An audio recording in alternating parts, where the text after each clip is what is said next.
지난주에 정의당이 이제 새로운 얼굴을 당대표로 뽑았습니다. 네.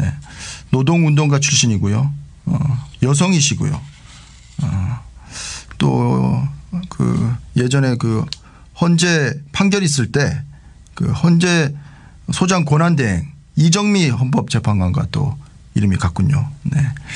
정의당 신임 당대표 이정미 대표 연결하겠습니다. 이정미 대표님 안녕하십니까? 네, 안녕하세요. 이정미입니다. 네. 대표 되시니까 뭐 어깨가 무겁다 그런 이제 네. 말씀은 하시겠지만 어때 기분은 좋으십니까? 뭐 기분이 좋고 나쁜 걸 떠나서 네. 원체 저희들 앞에 막중한 또 임무가 놓여 있기 때문에 네.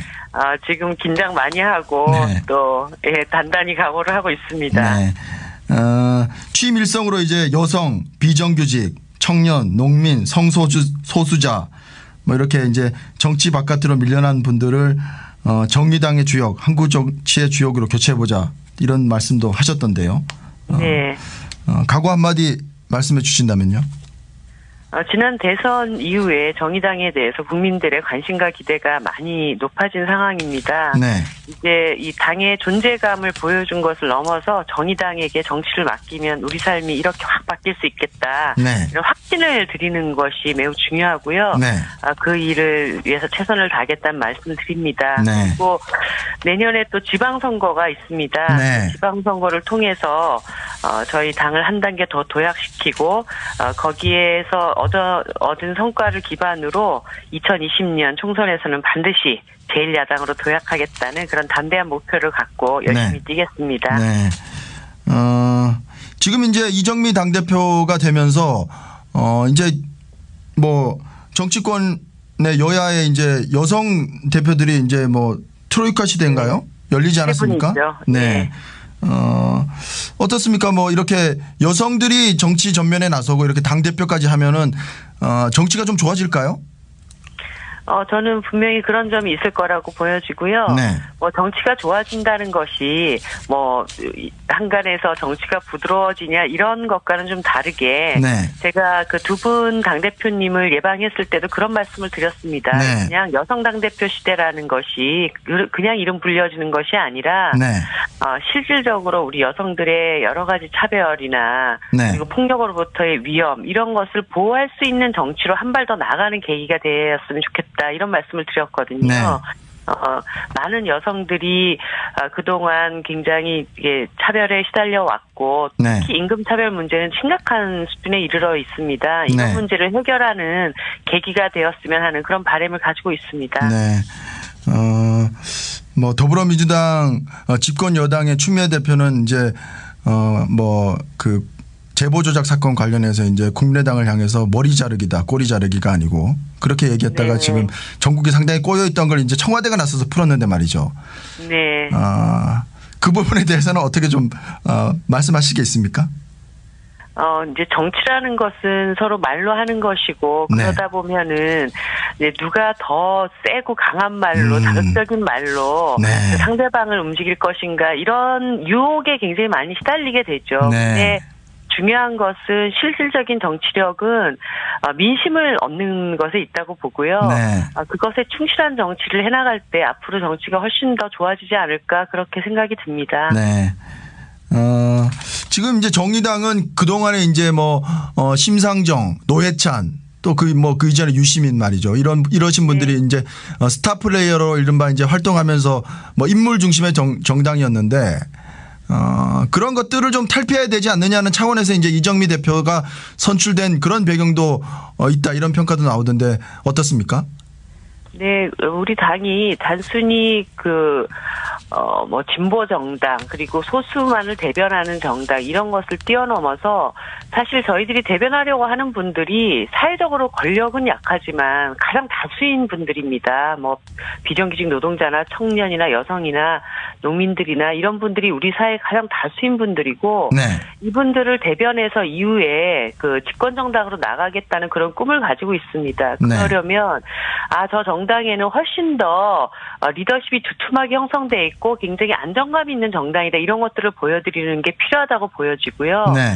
그래서 전임 대표님들이 당을 지켜오는데 굉장히 큰 역할을 하셨는데 네. 여기에 이정미라는 리더십까지 더해지면서 네. 뭔가 더 당의 이유, 가능성 이런 것들을 더 많이 확인하실 수 있도록 하는 것이 저의 임무라고 생각을 합니다. 네.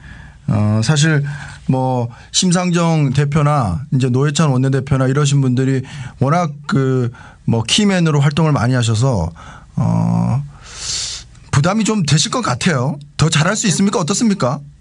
뭐 부담이 없다고 하면 거짓말이고요. 네. 하지만 저도 이 당에서 뭐 창당 멤버로 이때까지 쭉 준비해 왔고 네. 또 뭐 두 분이 어디 가시는 게 아니고 이 당에 또 함께 계시기 때문에 네.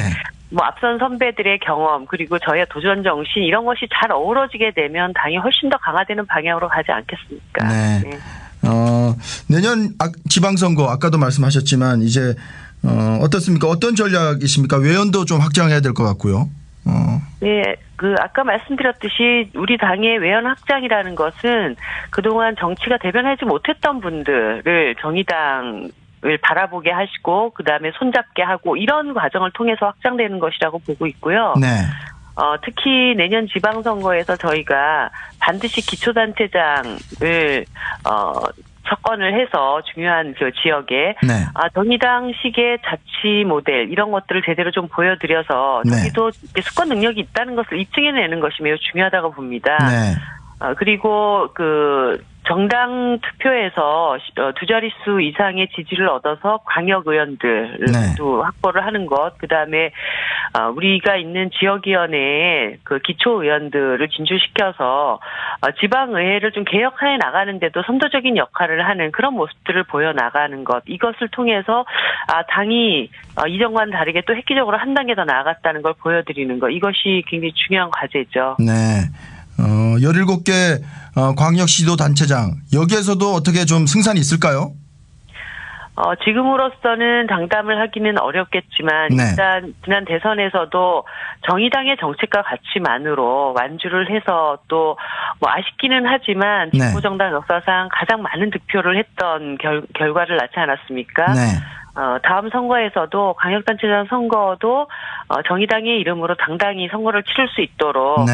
단단히 준비를 할 생각입니다. 혹시 심상정 대표 뭐 대선 후보를 지내셨긴 하지만 내년 지방선거에서 뭐 서울시장이나 또는 뭐 경기도지사나 이런 부분에 좀 출마할 가능성이 있습니까?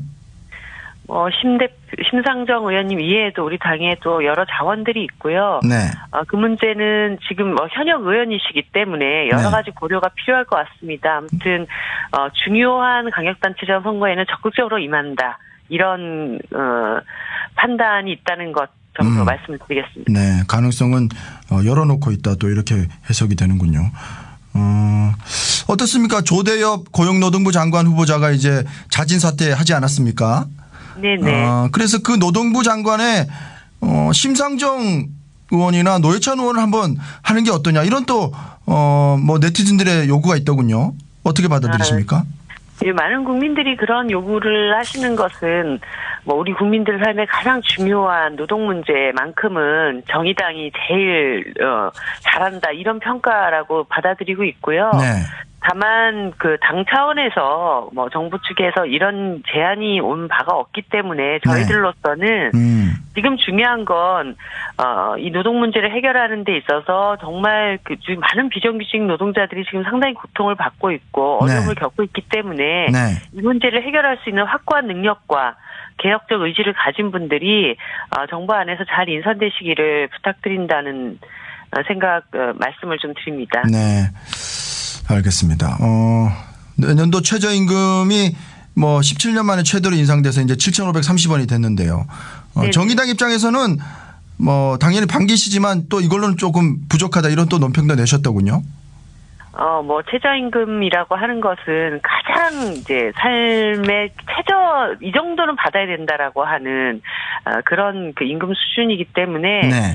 사실 이제 150만 원, 월 150만 원 수준으로 결정된 이번 최저임금이 아주 충분하다, 네. 흡족하다 이럴 수는 없죠. 네. 하지만 이것이 이제 2020년까지 1만 원 시대를 만들겠다는 로드맵에 초석을 놓은 것 아닙니까? 네. 그런 점에서 일단 첫 번째 발자국은 잘 띄었다.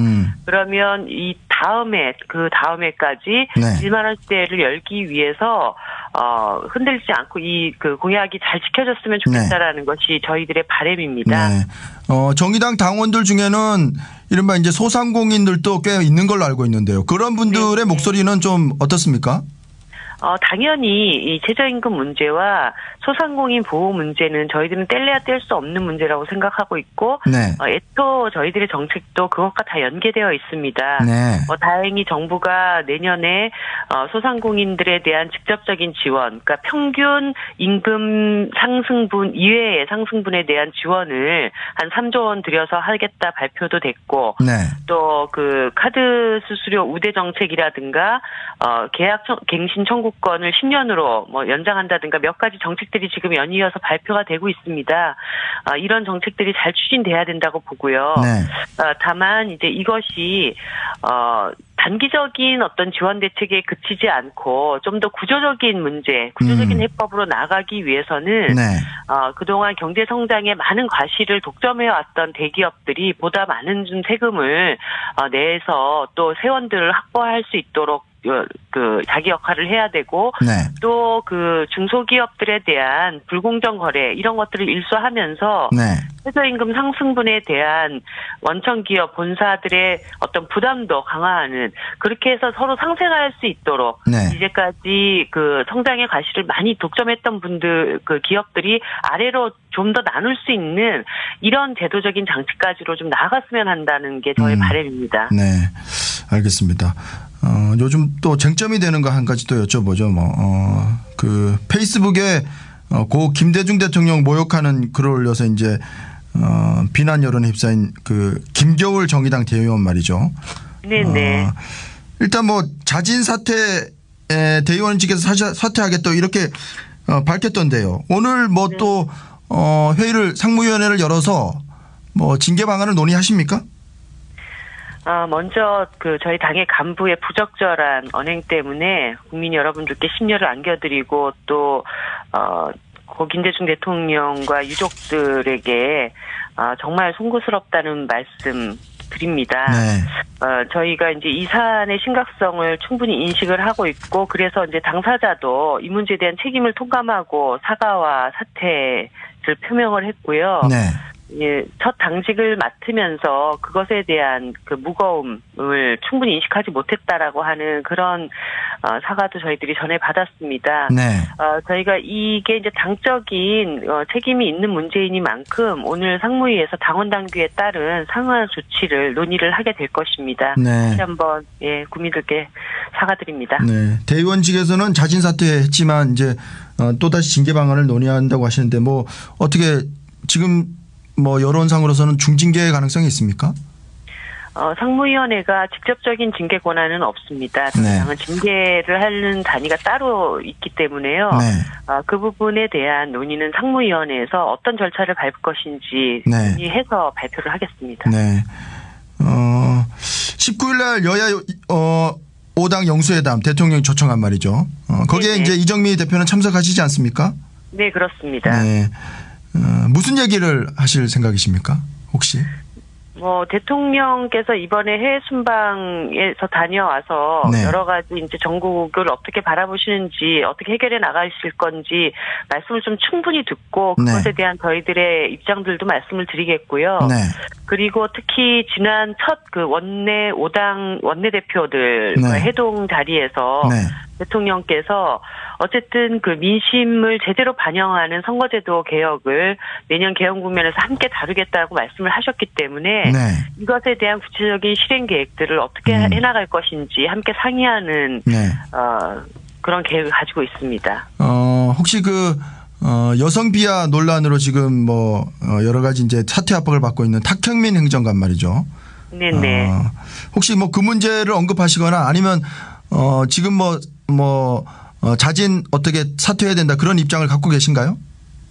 제가 지난 여성가족부 장관님 그 인사청문회 때 이 문제와 관련된 충분한 답변을 들었고요. 네. 아마 그 문제와 관련돼서 또 그 행정부 차원에서 여가부 차원에서 또 대통령께 여러 가지 말씀을 드린 것으로 알고 있습니다. 그 네. 결과를 좀 지켜보겠습니다. 네. 뭐 회담 자리에서 언급하실 거리는 아니군요. 뭐 그날 자리가 그런 개별 인사에 대한 뭐 세부적인 얘기를 하는 자리는 아니라고 보고요. 네. 전반적인 국정 문제에 대한 논의를 하는 자리이기 때문에 네. 그리고 그 문제와 관련해서는 정의당의 입장이 여러 통로를 통해서 다 말씀이 되었기 때문에 다시 그 자리에서 반복할 일은 아닐 것 같습니다. 알겠습니다. 한 가지만 더 여쭤보겠습니다. 그 통합진보당 출신 인사들이 이제 새 진보정당 창당을 추진하고 있는데 말이죠. 9월 달에 이제 새 민중정당 가칭 이런 당을 창당하는데 어떻습니까? 그 진보정당의 어떤 통합 이런 걸 얘기했더군요. 어떻게 받아들이십니까? 정의당의 입장에서는 일단 그 당이 창당이 되어 있는 상태도 아니고 네. 어떤 분들과 어떤 세력과 함께 할 것인지에 대해서도 아직 뭐 그 구체적인 내용들이 확인이 되어 있지 않습니다. 네. 그리고 정의당의 입장에서는 뭐 정책이 같으면 여러 가지 연대 협력 이런 것들은 할 수 있지만 지금 당 차원에서 특정한 정당과의 통합 논의 이런 것들은 지금 할 생각이 없습니다. 그럼 나중에 이제 좀 창당한 이후에 실제적으로 이제 당이 생기고 나면은 뭐 또 얘기는 해볼 수 있다 이런 말씀이시군요. 통합 논의 자체를 중심에 두지 않을 거고요. 네. 정의당의 입장에서는 정의당의 힘을 키워나가고 정의당의 네. 힘으로 또 독자적인 집권 가능성을 높여나가야 할 시기이기 때문에 네. 사당과의 어떤 통합 논의 이런 것을 지금 염두에 두고 있지 않다는 말씀을 드리는 겁니다. 알겠습니다. 정의당 신임 당대표인 이정미 대표였는데요. 여전히 뭐 정의당 출신들이 뭐 제가 인터뷰해 본 바로는 말씀을 뭐 똑부러지게 잘하십니다. 네. 감사합니다. 네. 이정미 대표님 화이팅 하시고요. 네, 고맙습니다. 네. 오늘 말씀 고맙습니다.